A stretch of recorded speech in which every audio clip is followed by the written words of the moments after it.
আমি 1 সেকেন্ডে কেমিক্যাল গুলা ফিল্টার করে ফেললাম, আবার আগের মোডে চলে গেলাম। আমি চাইলাম শুধু সিএসসি দেখবো, আমি 1 সেকেন্ডে শুধু সিএসসি গুলো ফিল্টার করে ফেললাম, আবার আগের মোডে চলে আসলাম।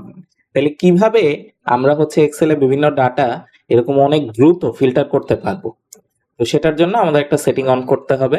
তো চলুন আজকে আমরা এটা শিখে ফেলি।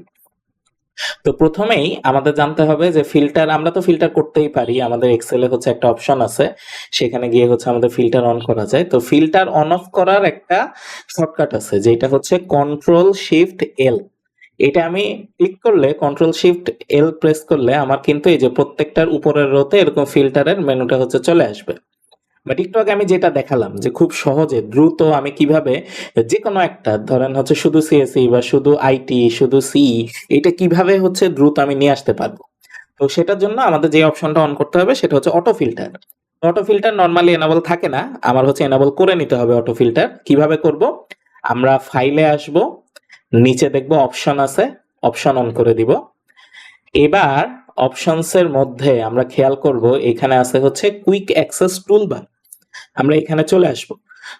কুইক অ্যাক্সেস টুলবারে আমরা এখানে খেয়াল করব এই যে এখানে আমার পপুলার কমান্ডস আছে, এখান থেকে আমি চেঞ্জ করে নিব commands not in the ribbon. আসলাম কমান্ডস নট ইন দ্য রিবনে, আমি স্ক্রল করে একটু নিচে আসলে দেখব এই যে এখানে অটো ফিল্টার নামে একটা অপশন আছে, যেটা বাই ডিফল্ট আমাদের কিন্তু থাকে না, আমরা খুঁজে পাই না এই অপশনটা। তো আমরা সিম্পলি এটা কি করব, আমরা খেয়াল করে দেখি। আমরা সিম্পলি এখানে অটো ফিল্টারের পাশে এই যে অ্যাড আছে না, এই যে আমি অ্যাড দিয়ে দিব। তো আমার এখানে অটোমেটিক্যালি অ্যাড করা আছে, আমি যদি দেখাই এই যে অটো ফিল্টার অ্যাড করা আছে, আমি রিমুভ করে আবার অ্যাড করে দেখাই। এই যে রিমুভ করলাম, অটো ফিল্টারে ক্লিক করলাম, অ্যাডে প্রেস করলাম, আমার এই যে পাশে কিন্তু এখানে চলে আসছে। এবং এখানে আমি সিরিয়ালটা খেয়াল করব, 1 2 3 4 5 নাম্বারে আছে। এইটা কিন্তু আমার কাজে লাগবে, ঠিক আছে, শর্টকাট হিসেবে কাজে লাগবে যে কয় নাম্বারে আছে। তো ঠিক আছে, আমার অটো ফিল্টার এনেবল করা হয়ে গেল, আমি এখন ওকে দিলাম। তাহলে আমি দেখব এই যে উপরে আমার অটো ফিল্টারের জন্য একটা বাটন চলে আসছে। তাহলে এখন আমি কি করব, ধরেন আমি সিএসসি, শুধু সিএসসি এর রো গুলা দেখতে চাই। আমি সিএসসি তে ক্লিক করলাম, উপরে এসে এই যে অটো ফিল্টারে ক্লিক করলাম, সাথে সাথে আমার কিন্তু শুধু সিএসসি যেই ডেটাগুলা, সেই ডেটাগুলা একবারে চলে আসলো। তাহলে আগের ফরম্যাটে ফিরে আসবো কিভাবে, মূল ডেটায় ফিরে আসবো কিভাবে? সিম্পলি কন্ট্রোল শিফট এল প্রেস করলেই আমার কিন্তু ফিল্টারটা উঠে যাবে। আমি আবার ধরেন শুধু কেমিক্যাল দেখতে চাই, এখন আমি এই বাটন প্রেস করব না, আমি শর্টকাট দিয়ে করতে চাই। তাহলে কিভাবে শর্টকাট দিয়ে করব? ওই যে বলছিলাম এটা কয় নাম্বারে আছে, 5 নাম্বারে আছে, তার মানে আমাকে প্রেস করতে হবে অল্ট 5। তাহলে আমি এই যে কেমিক্যালে আসলাম, অল্ট 5 প্রেস করলাম, শুধু কেমিক্যালের ডেটাগুলো চলে আসলো।